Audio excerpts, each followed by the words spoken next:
Welcome to the Own Your Best Life podcast. I'm May Emson, your host, leadership and mindset coach.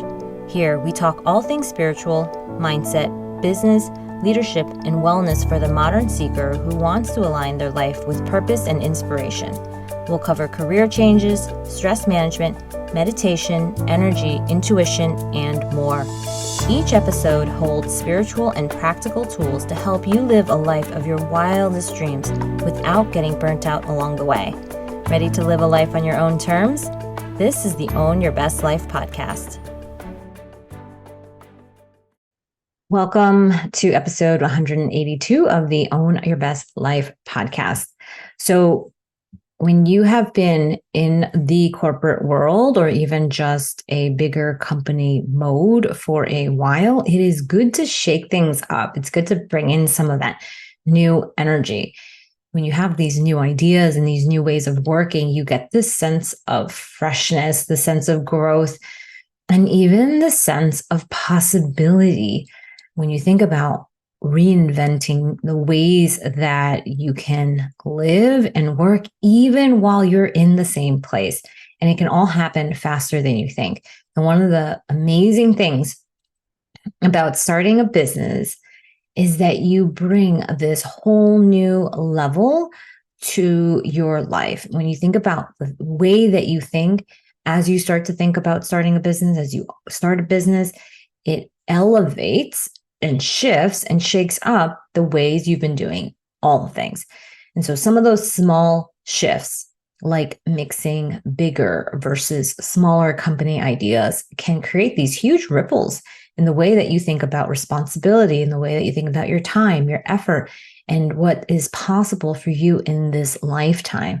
So today's podcast is on the entrepreneurial hacks that you can take into your corporate life. So I have found that starting a business has made me better in my corporate life, full stop. My sales and leadership training work in the corporate world and my spiritual achievement coaching work are hugely complementary, yet they move different parts of my brain. And they're different enough that I find these new connections, new ideas, new ways of doing things that sometimes leaves me feeling like I thought I've been doing this for like decades. How am I still having new ideas and new concepts being brought to life? And it continues to happen. And I've seen quite a few benefits that I didn't even expect. So I wanted to share them with you so that those of you who have both the corporate and entrepreneurial thing going on, or maybe you're contemplating starting a business, I want to share with you what is possible. So let's talk about passion and purpose. And when I first started my coaching business, I worried about how to make things work when I had both coaching and corporate work. I wasn't as efficient with my time yet. I thought I was. I really thought I was. I had done so much work, but I wasn't. I hadn't eliminated the patterns of burnout and stress. I was also a mom of two young girls that were under the age of 5. So at the same time where I had more intense work during a more intense parenting season in my life, I decided to start a business and do the whole skill development, go back to school, all of those things. And I've shared this before, but I did know that coaching was my calling, something that I would do because it felt that important.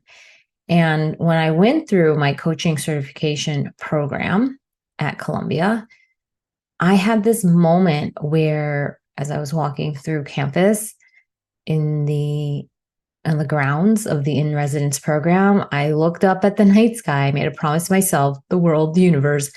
I promised that I would support this coaching work no matter what.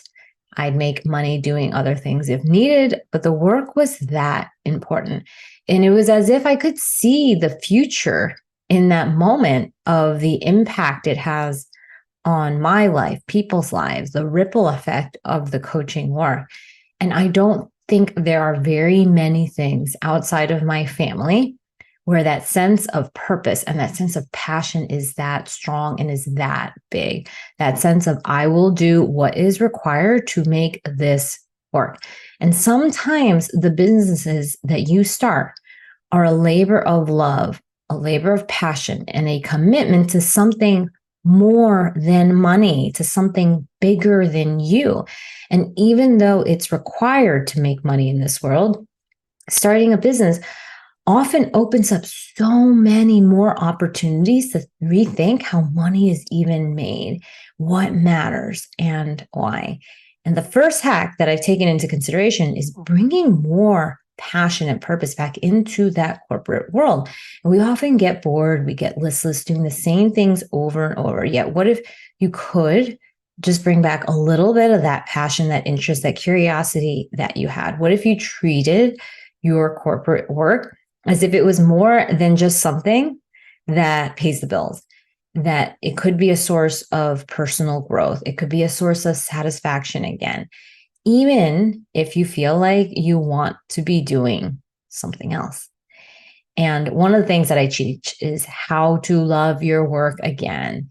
Because even if things are changing, even if you're figuring out what's next, you want the current place you're at to be great. There's no sense in needlessly suffering, wishing things were different, and just waiting for things to get better.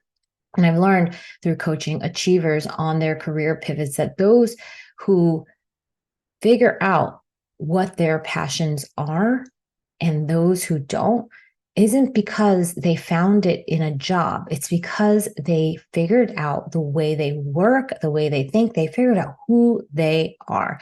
And so passion doesn't come from your job. It comes from how you think about your job. And there's this halo of passion when it comes to entrepreneurship. And there's just this assumption that if you start something, you must have some passion around it because you get to choose what you're starting. And so I think there is truth in that. Yet entrepreneurs also have to do more than just one thing in the business. They don't just start off doing that one thing that they love, which maybe if it's building a business and that is the passion, they do. But often they have a passion for this idea, the vision, the mission of where this thing is going and what is possible. But what it takes to execute the idea requires more from them. So that means that the passion comes from the meaning that you give to the work that you do. It's the connection of what you do today with the thing that you want. So go back to the mission of the organization that you're at. And instead of seeing it as some corporate speak and something that just gets put on the about page, see it from the eyes of the person who created this business back in the day. What was the inspiration? What was the vision? And one person, which is you, could become that living and breathing embodiment of that inspiration, of that vision. And it will give you new energy and a new role to play in the same space that you're in today. And we need more culture builders. We need people who are role models of behaviors that we want to see replicated in this world. We want to see more people we want to be around.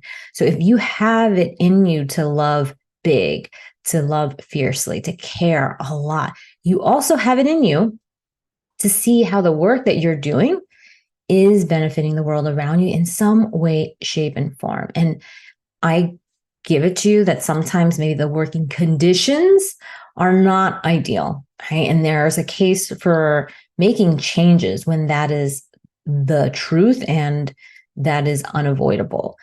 Yet, there will always be conditions of working that are more and less optimal in our lives. And the difference is understanding what happens to be an infrastructure problem. Like this is just the way this kind of industry works. And so if you work in that industry, this is what it takes and this is what it is.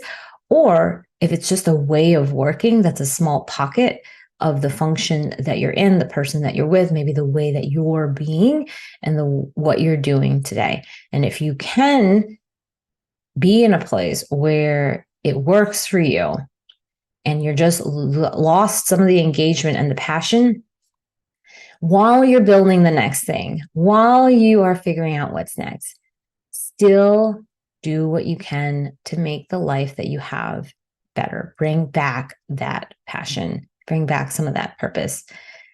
All right. Now, the second one is about creating more time. I was at a point of burnout when I started my coaching business. So adding more to the plate really wasn't the best idea. Yet, making myself do it when I was the most busy in my life created in me the ability to understand why I burned out and why it was more than just a time management problem. It was a spiritual and a mindset problem. And I read all the books, I planned, I prioritized, I organized, but these actions alone didn't solve it because it wasn't just about time management. It wasn't just about doing more. And the same thing goes for adding any kind of work, any kind of projects to your plate. There comes a point when just doing the same things and more, just faster, isn't the answer. You are not an assembly line. And I remember adopting this 10x mentality out of mindset, which is that if I had 10x the health, 10x the responsibilities, 10x of the results that I desired, I would have had to do things completely differently. And I didn't know what all of those things were, but I could feel it when it wasn't the case. And I knew something had to change and I knew how to figure it out. So I'd protect certain parts of my day and my time just to see, well, what does it look like to have time to just work on what I really needed to work on? What if I actually scheduled my days the way I thought I needed to schedule? And what if I made time to meet with people ahead of time in the moments that were needed? And I really thought much more about the way that I worked as if it was my own calendar and not someone else's. And often we defer to the corporate machine when we are in that space instead of saying, no, really, I have to own the results. I have to speak to what happened or didn't happen. In that same way that you do that in your entrepreneurial work, where there's no one telling you what to do and when to do it and how to do it, you get a lot more things done differently because you have that ability to open up and look at things in a different way. So I would actually think about things like whose opinion matters to me and why. I would become more decisive about what's important and why. I would have to truly let go of perfectionism. That meant not answering certain things immediately because I was doing work in the work that I was committed to do instead of just reading my emails all day long. And I tell you, that part was actually pretty hard. I remember this point where I had unread emails and I started making that okay. I started really understanding when someone else had told me, like, sometimes you just don't get to all your emails. And I remember thinking, there's like, how does someone do that? Like, how do you not try to read like every single thing as it comes through immediately and try to get back? And so now I understand that it's not that you don't, you do. I'm telling you, it's not about being unresponsive, but there's just different ways to approach it that are very much a mindset of, I have really important things to take care of and I have to work differently. Not I can work differently, but like I have to. And I think sometimes it takes us burning out. It takes something crashing, like our health or mental health or something bigger, where we say, I have to do things differently instead of just band-aiding over poor sleep, poor health, just thinking that the way I do things is normal, that just being kind of chaotic all throughout my whole life is normal, to just run around from one thing to the next is just normal. And it's not necessarily that it's abnormal, but it might not be the place where you actually live a life that you love. And I think that many times we think something has to really break for me to fix it. And I say, sure, let it happen if that's you. But if you know this for yourself and you can see the train coming, I would just get out of the way, right? And so these are the things that I realized as I was recovering from burnout, was that I would just take this mentality everywhere I go if I did not address it, even where I was then. So not going to 150% across everything anymore, realizing that kind of approach just wasn't smart. And so you can get better results in less time. And I didn't believe it at first, to the way I didn't believe that you could actually leave some emails unread. I really didn't believe that, but it's true. So in the beginning, there is an investment to figuring out the skills required.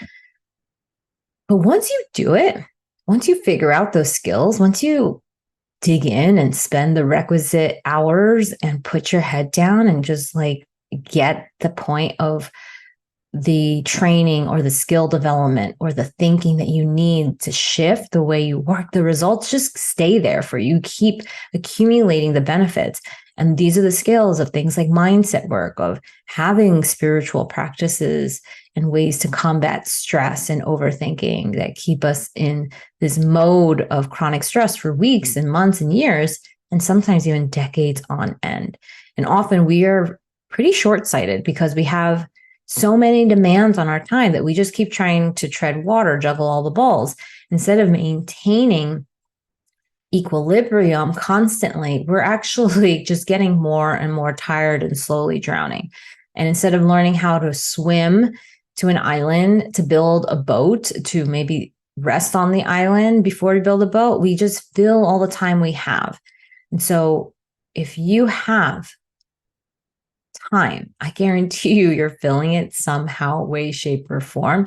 And when you have just less time to fill, you will find yourself in a place where you have to figure out where you'll make more time in your calendar. You'll have to figure out what's the most important. But it takes this lens of an owner of your time and of the business and of the work that you do to even think that that is possible.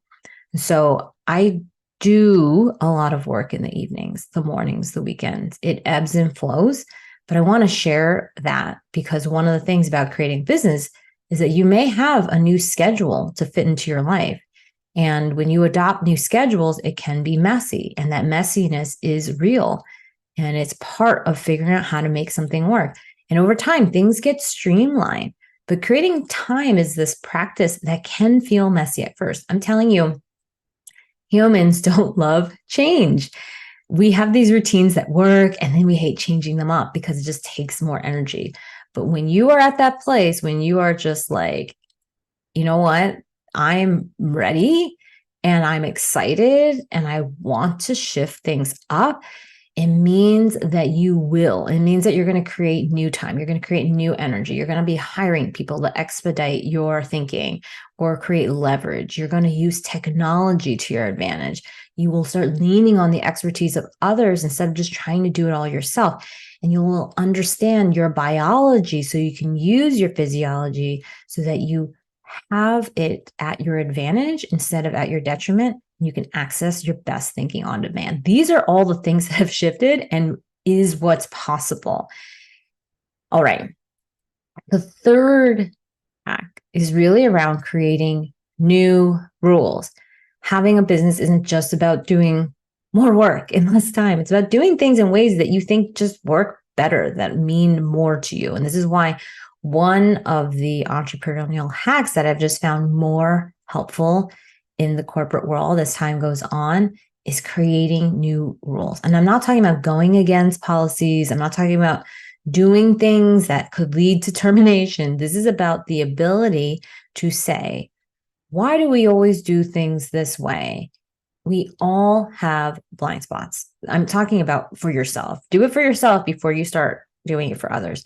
We all could do our work in 100 different ways than we do them today.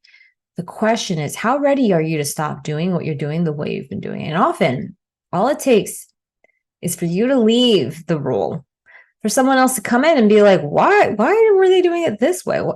And I tell you, people are so scared of that moment because they're like, oh, they're going to figure out there's so much more that could be done. But I'm telling you, it's inevitable. Of course there is. Someone with a new brain, new ways of thinking, new ideas will have a different take. I hope they do. I hope they elevate. I hope they take what you've built and create something even better. And it has nothing to do with how terrible you have been, but it gives you a cause to start considering, what can I do now? If I came in as if I was a new person, what would I do a little bit differently? And I remember being at this point where I felt like I was the tipping point. Like I was at the end of my corporate work. Like I was like, I can't do this anymore. I don't want to do this anymore. I wanted to quit. And yet not doing it, not quitting was a blessing in disguise. I wasn't going to stop coaching either. And I didn't have examples of people who were successfully doing both corporate work and their own business. So this meant I had no rule books to follow. And the one thing I love to do is to follow what's worked before for other people because it saves so much time and energy. Give me a blueprint, I will follow it. But in this case, I had to create my own rule book. So I decided on all of the big and small things, what I would focus on, what would wait. I would try this out, try something else out. So what I tell you now comes from time and energy put in to making things work in so many different ways, to the point of where I don't even see it anymore as a thing that I do corporate work and entrepreneurial work. It just is. I decided, and I still do, times I go to bed, times I would wake up, how would I have to do, what would I have to do in order to get these things done? What I needed to invest in to continue to grow, because growth wasn't an option. And that mindset and that kind of leaning back into a true hunger for just elevating yourself, or deciding that you can live more richly and deeply, and just not wanting to waste moments of life. Because if you're not with your family and you're working, why not make it an amazing experience for yourself and other people around you? I tell you this because every time that I've led people through these exercises of like, what would you do if you didn't have as much time left as you thought? They immediately talk about their families. And you're not with your family when you're working. I mean, some of you are, if maybe you work with your family, but most people don't. And yet there's this beautiful opportunity to love your work so much. And I think some people have found it, but the statistics show that close to 70, if not more percent of people are disengaged with their work. And that feeling of disengagement is this massive disease, because when you think about the amount of time and energy and thought that you put into the work that you do every day, you would hope that it is something that is regenerative, which means that the time you put into it gives back to you. And often we feel it takes. And we need the weekend to recover, or we need a trip to make it all worth it, or we need a bonus so that we can spend the money on something, because that's what makes it worth it.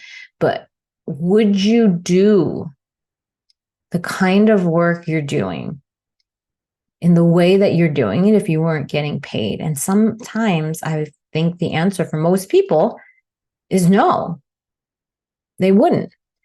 And so they're like, that thought of like, well, what are the rules that I live by in my work that make it feel like I wouldn't want that to be the way I create my life? Those are the things to change. And for every single person, that might be different. It might be how often you work from home. It might be how often you meet with people live. It might be what you do in the volunteer part of the work that you do. It might mean who you connect with and the kind of people that you want to be with. It might mean leading into corporations and companies and people and places that inspire you, that you feel you can learn from. So I think that we can re-engage in the world that we are currently in these new and different ways. And I started thinking so much more for myself that I woke up out of that corporate haze. And for that first time in a long time, I felt like I was my own person again. And again, it's like this small shift that happens over time. You don't even know it until later on, when I remember my husband Jay was saying, like, you're like a different person. And I felt like I was more me than I had ever been. But in the work of creating a business and living and challenging myself to live what I thought was important and both parts of my life, personal and professional, it created this need to create a new kind of life. And once you feel like you're your own person again, it's really hard to go back to sleep. You stop being a victim. You see so much more progress.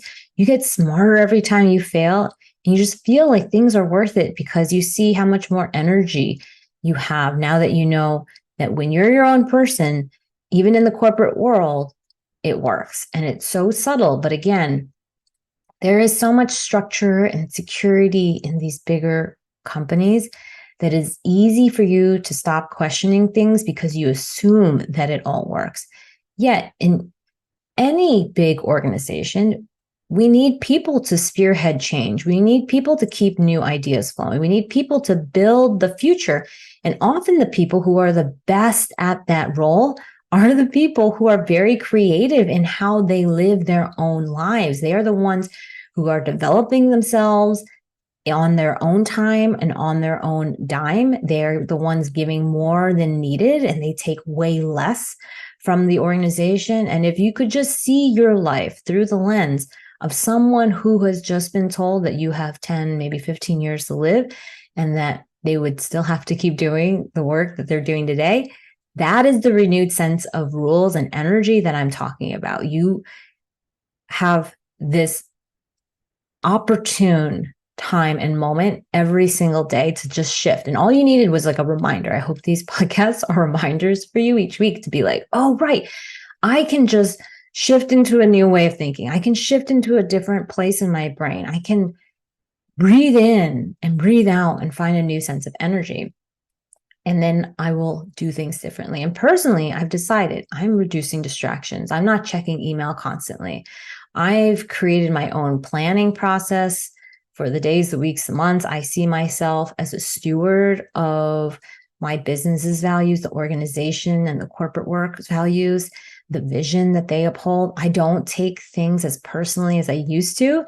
And I don't try to do everything, even though sometimes I want to. And believe me, I lean in also when there are times that I don't want to. And that's where I've started realizing is my edge.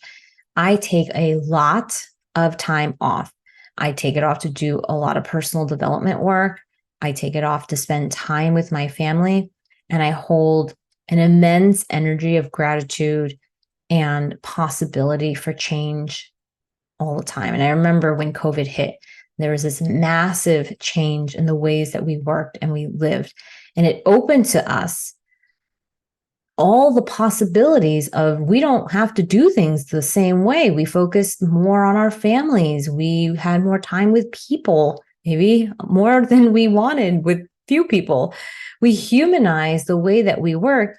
And those things can all be the same kind of things that we do even now. So for me, that period of time was like catching up to the ways of working that I was already embodying.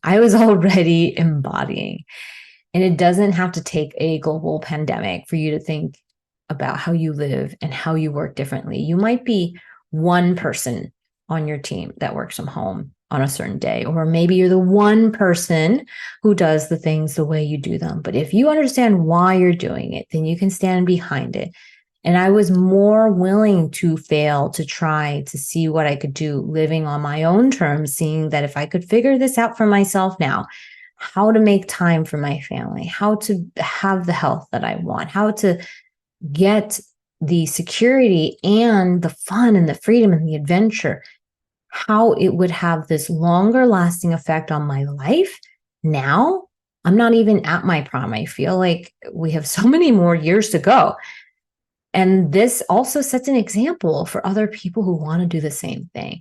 And so those are the three main hacks: the sense of passion and purpose, creating time, and then creating these new rules.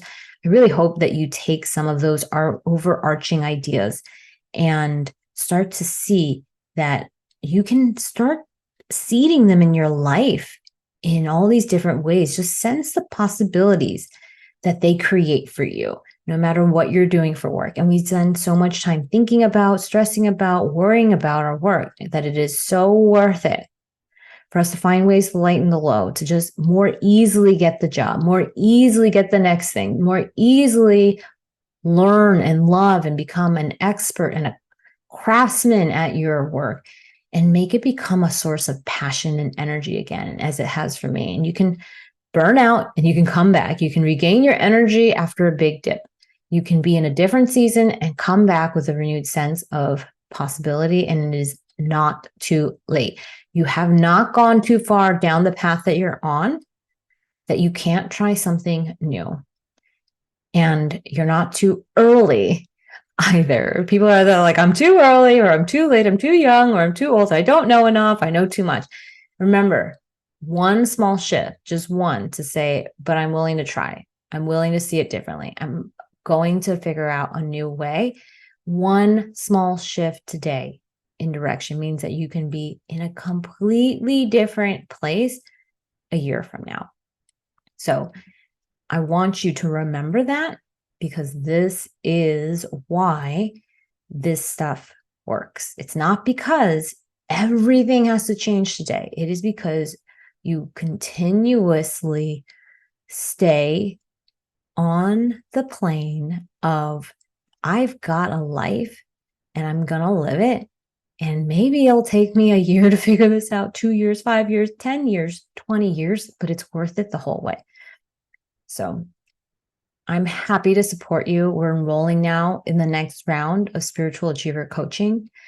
This month, we will dive into the purpose, the passion, the living and defining of all the things that we find important to us, and how to make it even more real in our life today. So join now by going to mayemson.com/spiritual achiever. And I cannot wait to see you in there. Love you. Hope you have an amazing week. Bye now. Thanks so much for joining us this week on Own Your Best Life. Make sure to subscribe to the show on iTunes or wherever you listen to podcasts so that you'll never miss a show. And while you're at it, can you please rate and review on iTunes? I would so appreciate it. Share it with a friend, take a screenshot of it, and tag @MayEmson. This helps continue to get the word out. For more show notes and resources, check out www.mayemson.com. You'll have all the links to everything you heard here today. Thanks so much for listening. It's time to own your best life.